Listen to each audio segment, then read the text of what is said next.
Salut à toi, ce soir j'avais envie de te parler de la comparaison. La comparaison, le sujet qui, moi, me fâche et qui fâche beaucoup de monde et en fait on se rend même pas compte des fois qu'on est fâché avec ça. Parce que c'est devenu complètement normal, depuis qu'on est petit, on nous a comparé.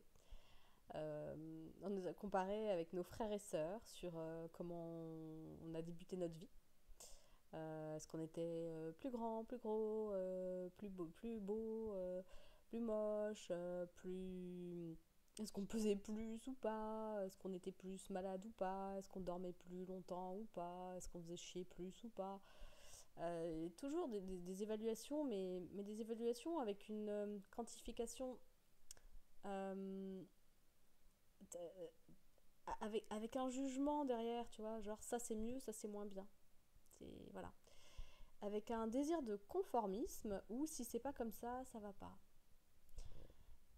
Alors tu vas dire que je vais dans les extrêmes, mais vraiment, c'est tellement intégré dans nos façons de faire et nos comportements qu'on s'en rend même plus compte en fait. On juge en permanence et le jugement c'est de la comparaison. Alors bien sûr que c'est sympa de s'évaluer, c'est bien, c'est sympa de pouvoir me poser un diagnostic sur ce qu'on fait, ne serait-ce que pour pouvoir s'améliorer, pour voir dans quoi on est doué et pas doué. J'ai rien contre l'évaluation. Mais quand ça devient du jugement de ça c'est bien, ça c'est mal, ou il faudrait ci, ou il faudrait ça, mais regarde comment ça nous a pourri la vie depuis qu'on est petit. À l'école déjà, il fallait être bon dans tout. T'avais pas le libre cours d'être meilleur dans un domaine ou de te démarquer dans un domaine et d'avoir un peu plus de difficultés dans un autre. Non, il fallait être bon dans tout. Alors qu'on t'encourage à être bon dans tout, ok, mais qu'on attende de toi que tu sois bon dans tout, comme si c'était une machine, je trouve ça très con. Et je t'invite à te poser la question. Et c'est surtout de remarquer à quel point on a été formaté comme ça. On a eu ça avec nos parents, vis-à-vis de nos frères et sœurs, de nos cousins, cousines, des enfants des voisins qui étaient plus ceci ou plus cela. Nous, on aurait dû être plus ceci ou plus cela. Alors que quelque part, quand tu regardes bien, on est tous différents, quoi. C'est ok, c'est ça qui fait la diversité. C'est-à-dire quand tu vas dans un jardin ou dans une forêt, tu vas pas comparer les arbres entre eux et dire celui-ci il est bien, celui-ci il est pas bien. Tu les prends avec les caractéristiques qu'ils ont. Tu peux avoir des préférences, on est d'accord, mais ça te regarde toi, c'est ton propre filtre, ta préférence à toi. Mais ça ne veut pas dire que ça c'est mieux ou ça c'est moins bien. Ce qui existe, existe en fait. Ça ne vient pas à l'idée de faire des comparaisons sur certains trucs, mais par contre, nous, les humains entre nous, là, on est les champions, quoi. Tu vas quelque part, il faut que tu qualifies. Ça, c'est lui, il est nul. Elle est bonne ou elle est. Si je dis elle est bonne, forcément, ça va avoir une autre connotation. Elle est douée ou où que tu ailles, on est formaté à ça. Et ok, c'est comme ça, mais je t'invite vraiment à voir à quel point ça nous pourrit la vie d'avoir été formaté comme ça et de ne même pas s'en rendre compte. En quoi ça nous pourrit la vie? Bah, ça nous pourrit la vie parce que du coup, il y a des choses qu'on n'essaye pas. Parce que si quand on essaye, on met du temps à être bon, bah, en fait, instinctivement, on va se dire, je suis pas fait pour ça. Alors qu'en réalité, il y a des tas de choses, ça demande de la pratique. Tu vas voir quelqu'un, je sais pas moi, à la télé ou tout court, tu vas voir quelqu'un avec une compétence. Ça va te faire vibrer de l'intérieur, ou pas. Mais si ça te fait vibrer de l'intérieur, c'est qu'il y a un truc quand même qui te plaît là-dedans. Ok. et, et il se peut que tu sois impressionné, que tu te dises waouh, ouais, mais moi je suis nulle, je, laisse tomber quoi, je vais même pas essayer, je vais pas y arriver.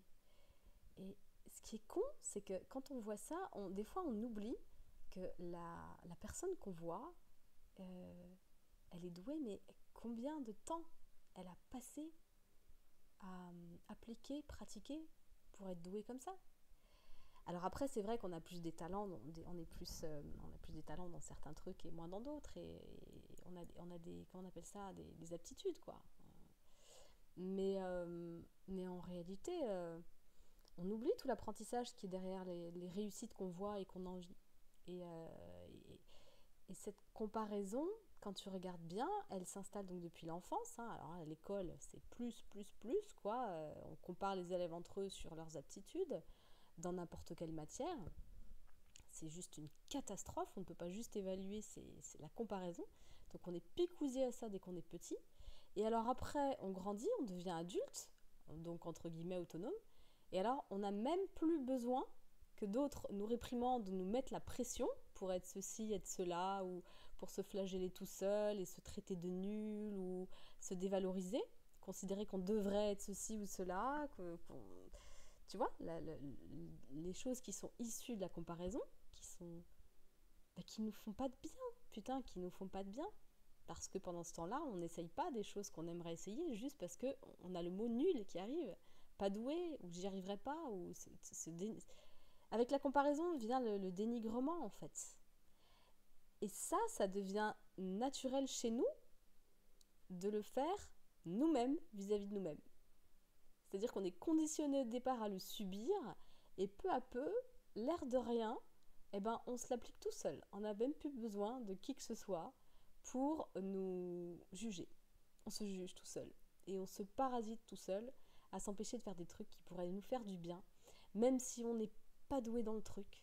Si on aime le faire, je ne dis pas, il y a plein d'exemples, n'importe quelle discipline. Bon, après, on est d'accord, il y a des disciplines, ça va être compliqué de les appliquer si tu n'as pas un tout petit peu d'aptitude. Mais il y a des choses dans lesquelles tu peux pas forcément être doué et puis adorer le faire. Ça t'apporte du plaisir, c'est suffisant, non? Pourquoi est-ce qu'il faudrait absolument avoir des aptitudes pour être valable? Ça rejoint les vidéos que j'ai fait précédemment. À un moment donné, tu peux juste aimer faire les choses parce que tu les fais et basta, même si t'es pas complètement doué dedans, tu vois. Je sais pas, la danse, le chant, voilà. Après, tu peux décider d'en faire une activité un peu plus sérieuse, un peu plus pro, tout ça. Mais le problème, c'est que la comparaison, moi, je t'invite vraiment à aller regarder le nombre de fois où tu ne fais pas quelque chose parce que tu vas penser à quelqu'un qui sait le faire et tu vas te comparer et donc tu ne vas même pas essayer. Alors que tu ne sais pas ce que ça pourrait donner avec la pratique et la persévérance. Donc tu te prives peut-être d'un talent et qui te remplirait ta vie et voire même duquel tu pourrais faire ton job. Ou en tout cas intégrer un job dans lesquels ces qualités que tu vas développer parce que tu aimes pratiquer ça va marcher. Et tu te prives de ça. Et je vais revenir sur le truc des défauts, puisque j'ai fait une vidéo aussi sur les défauts. De toute façon, tous les sujets se rejoignent à chaque fois. Hein. C'est quoi un défaut? En fait, c'est une caractéristique. On est d'accord. Là, c'est pareil. Si tu remets du jugement dessus, ça devient un défaut. Mais ça n'est guère que des caractéristiques. Il y a des défauts qui vont convenir à certains, qui vont être supportables pour certains, et pour d'autres, ça va pas être possible. Et ton défaut, tu peux l'utiliser, tu peux en faire quelque chose, ta caractéristique, mais n'importe quelle caractéristique. Et vraiment, mais on peut faire d'une chose dont on est doté naturellement quelque chose qui peut servir. Vraiment. C'est nous qui qualifions de bien ou pas bien. Et après, on a le droit d'avoir un avis sur ce que nous, on veut ou ce qu'on veut pas. Ce qu'on aime ou ce qu'on n'aime pas. Ce qu'on est capable de supporter ou de ne pas supporter. Ça, c'est ok, il n'y a aucun problème. Mais pourquoi tout de suite devoir le qualifier de bien ou mal? C'est systématique, il faut qualifier de bien ou mal. Et c'est cette qualification bien ou mal, réussi ou pas réussi, qui nous fout dedans. Voilà. Donc j'avais vraiment envie de t'inviter à regarder ça parce que c'est un conditionnement. On est habitué à fonctionner comme ça, mais on ne regarde même plus à quel point c'est c'est tragique, quoi, de s'empêcher de faire des choses parce que, sous prétexte que ça ne se fait pas si c'est pas bien fait, parfaitement fait. C'est complètement con. Si ça nous fait du bien, si on aime, le regard de l'autre est un frein, mais la trois quarts du temps, ce que je t'invite à regarder, c'est qu'au-delà du regard de l'autre qui est un frein, c'est ton regard de toi sur toi-même.